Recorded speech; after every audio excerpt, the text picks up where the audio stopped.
Alright guys, what's going on? Levi Trumbull reporting here. At the time of this recording, it is January 9th at about midnight. So technically almost January 10th. It's about 11:55. I've got a clock up there. Well, we just got a surprise, I did, to my email inbox, and it is none other than the official court audio of what was supposed to be the day one jury trial of Susan Maharaj versus Smith Ballooning LLC. Well, as you know from reporting that we have done on this channel, that did not amount to a trial. The case was called. The plaintiffs were pro se. They did not have their attorney with them because of the fact that their attorney motioned to withdraw. The plaintiffs consented to the withdrawing of the attorney, so they showed up in court like we told you, and they elected not to move forward. Well, we subsequently learned afterwards that the plaintiffs were very irate and agitated by this and sort of were very combative throughout this process. So the audio, we're just going to get right into it. It's about 16 minutes of audio. We are going to play it all to you guys, full, unedited. This is quality court audio. You have a hard loss on the part of the plaintiffs, and this is what it sounds like when you go almost 3 years of the most voluminous case to perhaps ever be brought in the Frederick County jurisdiction, only to get to day one of jury trial and to have the whole case go by the wayside. So guys, you are about to hear an extremely agitated plaintiff. She is irate, as you can imagine, and we are going to bring that to you guys right now. You're going to want to listen to the entire of this audio all the way through. So with that, we take you to the Frederick County Circuit Court on January 8th for what was supposed to be day one of the jury trial in Susan Maharaj versus Smith Ballooning LLC. All rise. Session of the Honorable Rachel Deputy presiding. Good morning. Please be seated. Thank you.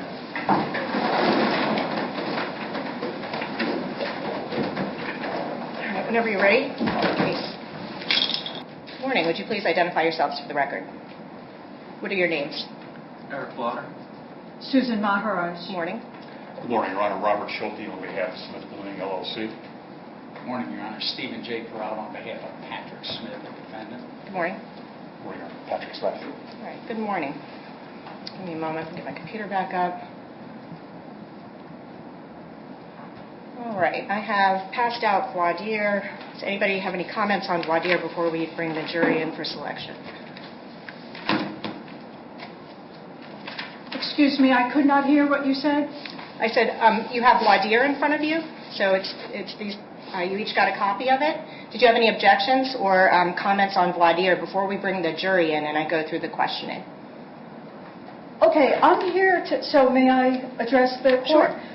We need a postponement of all filings and proceedings in this case. We do not have an attorney. Our attorney has withdrawn. It is against the principles of, it's just beyond the pale to proceed to a jury trial here. That should not be necessary for me to say.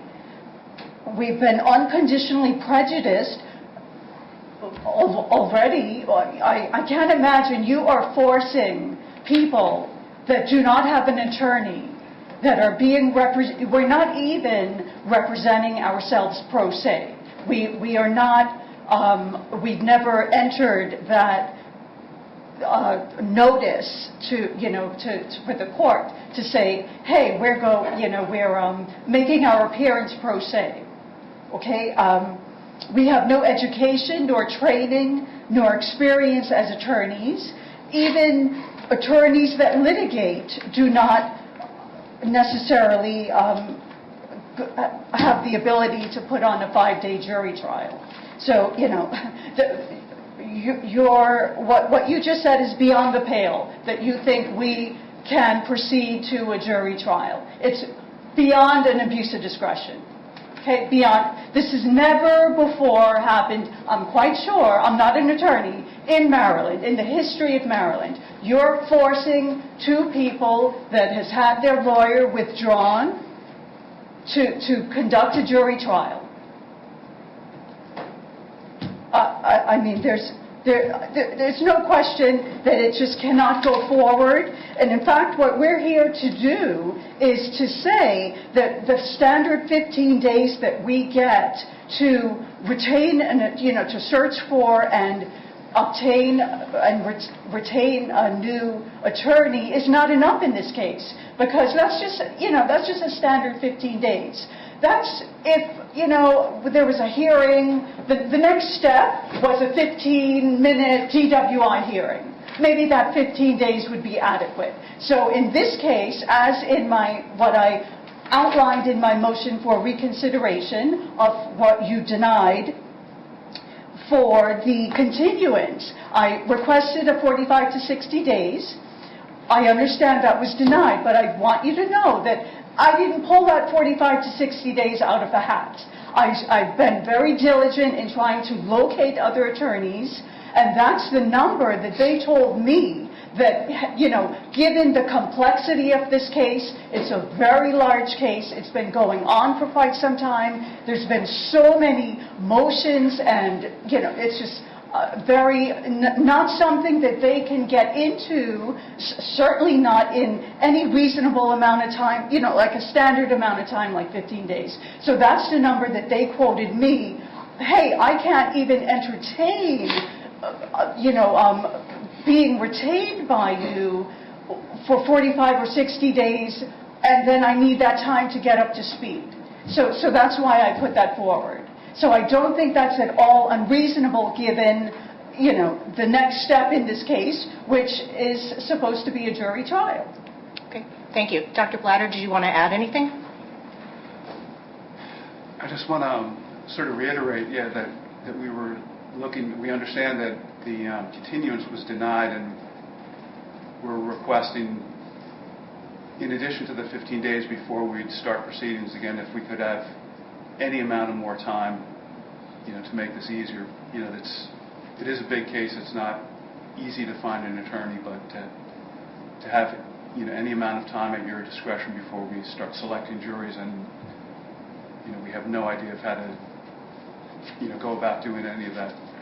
We need an attorney. Thank you. Badly. All right, defense? Your Honor, I won't belabor the point. We've been here before. I'll rely upon what the court has twice previously ruled on that topic. As far as 15-day notice, area versus Bay State property speaks directly to that point. My witnesses are here. The attorneys are here. The trial team is here. For almost 3 years today. Okay. Time's up. All right, so Judge Sandy, who is the administrative judge here, denied the continuance. It was moved to reconsider, and it was denied by the acting administrative judge, and I'm going to deny it as well, so there won't be a continuance. So your options are to go forward with the jury trial, or your case will be dismissed. It's up to you.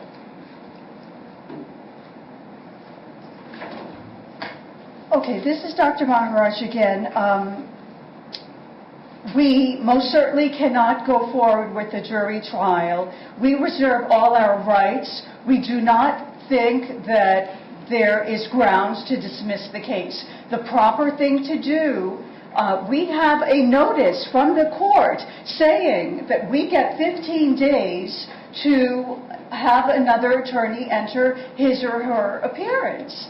So it's, I'm shocked, Your Honor. This is beyond an abuse of discretion. This is an abuse of power over two pro se litigants. What is going on in this courtroom right now? Well, this case has been going on for over 3 years, to my understanding. It's been continued multiple times. You consented to the withdrawal of your counsel, and you filed a continuance. The withdrawal was not contingent on the continuance. You agreed to it. The continuance was denied by the administrative judge. You moved to reconsider. It was denied by the acting administrative judge, and then you're moving for one today when the defense is here with witnesses. This case has been on the calendar for a long time. It's hard to get juries in. We have 55 jurors waiting downstairs. So, the time has come where you're either going to put on your evidence, and plenty of people do it pro se, or you're going to walk out and I'm going to enter a judgment in favor of the defense. So it's up to you. You can question witnesses, you can testify, we can pick a jury. I will help you along with it without interfering in the substantive, but I generally help pro se litigants a little bit. I'm not going to help you with the rules of evidence or things like that, but I will pick a fair and impartial jury.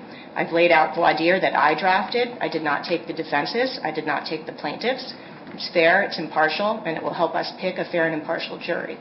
So you can go forward if you choose to, but if you don't, the case will be dismissed. And you can certainly preserve your right to appeal the continuance, the denial of the continuance. It's up to you. Okay, I'd like to respond that just about everything you said is irrelevant. That the other side packed the courtroom with witnesses. We knew in December that Mr. Weddle, he made a motion to withdraw. So there was no reason. Oh, you didn't consent? I thought I had it as a consent. Yes, of course, it was consented. Mm-hmm. So, okay, so if we want to talk about from the time it was consented, maybe that was just January 2nd or 3rd. That it was consented. So the court had notice then when we consented. So we have an attorney withdrawing and we have the plaintiffs consenting. The other side cannot bar that transaction. So at that time, this court should have known that this trial, there was no reason to proceed with, for example, bringing in a jury. So just about everything you just said is irrelevant to what is going on here. The bottom line is 2 pro se litigants are being unconditionally prejudiced by being forced to proceed under these conditions. The court knew about these conditions beginning last year. Weddle is withdrawn. So now the procedure, it's remarkable. The pro se litigant has to tell the court what the procedure is. There's 15 days that the pro se litigants, from the time the attorney is accepted to be withdrawn, to have a new attorney, a new counsel of record. Okay, so I'm either going to bring the jury up and we can go forward or not. Let me know whether you want me to bring the jury up, the jury pool up. This is your one opportunity to put on your case. You're the plaintiff. It's a civil case. You didn't have to bring this case. It's not as if you are a defendant in a criminal case. So we're either going to have a jury trial today or we're not. It's up to you. And I'm going to ask Dr. Blatter as well, because you're 2 separate plaintiffs, although you have Okay, no, we most certainly are not having a jury trial today. But just know what you're doing also. You're setting things in motion here, which is not ending here. Okay. And there's ramifications for everyone. All right. Defense? Well, Your Honor, in light of the plaintiff's remarks that they had no intention of putting on the case, I believe that means that they will not sustain a burden of proof. So on that score, I would ask the court to enter judgment in the defendant's favor one and all. All right. I'm going to enter judgment in favor of the defendants in this case, and this case is dismissed. All right. Would you call down to the jury commissioner and let them know we don't need the jurors? Thank you.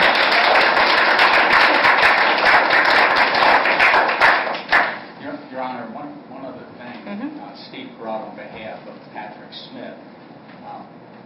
I would ask that the court make it clear that there's no just reason for delay and that a final judgment entered. The reason I say that is Your Honor granted summary judgment to certain defendants during the course of the case, and there's no final judgment for them. But more importantly, there is an interlocutory appeal pending before the Maryland Appellate Court, restricted solely to your dismissal of the claims for injunctive relief relating to the alleged zoning violations. And what I would ask the court to do is enter final judgment as to all claims in the circuit court so that if there's going to be an appeal, that can be joined with the interlocutory appeal currently pending, and we can move toward getting beyond this case. In other words, I don't want to wait for that interlocutory appeal to be ruled on, have it come back, and then we enter a final judgment. I'm not sure what the effect of a final judgment in this case is with respect to the interlocutory appeal. I would think it would be a final judgment on everything. I'm not going to make a decision on that. That's really for the Appellate Court of Maryland to look at. But what I will do is, again, this is a final judgment, which means for those defendants that were dismissed on summary judgment, the clock starts ticking now for the appeals on their claims as well. So I think that's how that will operate. But this is a final judgment. I will enter it as a final judgment. I will issue an order, and there's going to be a docket entry as well. There is no good cause for delay. This case has gone on since 2021. The motion to withdraw was by consent. The continuance was in no way premised on a granting of the motion to withdraw. So the plaintiffs have really put this together on their own. I'm not sure, why you made certain decisions or what you were thinking when you made those decisions, but you are where you are. We have all the witnesses here. We have limited use of this courthouse when we're coming from other counties. This case has been scheduled for quite a long time. It's been postponed several times. The continuance was denied twice by the administrative judges of this court, denying it again today. And again, final judgment is entered in favor of the defendants. Thank you. Thank you. Thank you.